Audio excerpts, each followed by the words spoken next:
എന്താ എന്തിനാ വിളിച്ചേ? ഞാനേ നാട് വിട്ടാലോ എന്നാലോചിക്കാം.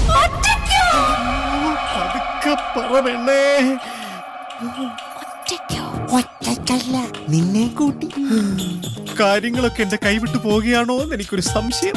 എന്ത് പറ്റി? ഒന്നെങ്കിൽ നിന്റെ ഭൈ എന്നെ തല്ലിക്കൊല്ലും, അല്ലെ അവന്മാരെല്ലാം കൊണ്ട് എന്നെ തല്ലിക്കൊല്ലും.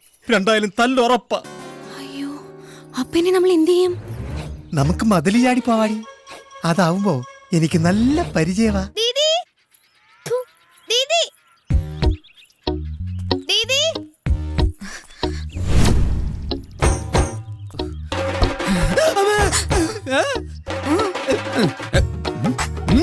വിട്ടോ, ആരും കാണണ്ട, ഞാനും ടൗണിലേക്കാ. എനിക്ക് റിസ്ക് എടുക്കാൻ പറ്റില്ല. മല്ലു കൊണ്ടാ ചീത്ത പറയും. ഇറങ്ങിക്ക. പ്ലീസ് അങ്ങനെ പറയല്ലോ, ഒരു അത്യാവശ്യ കാര്യത്തിനാ. ഒരത്യാവശ്യം നടക്കില്ല മോളെ. വെറുതെ അത്യാവശ്യം നിലയിലാക്കാൻ വേണ്ടിട്ട് ഇറങ്ങിക്ക.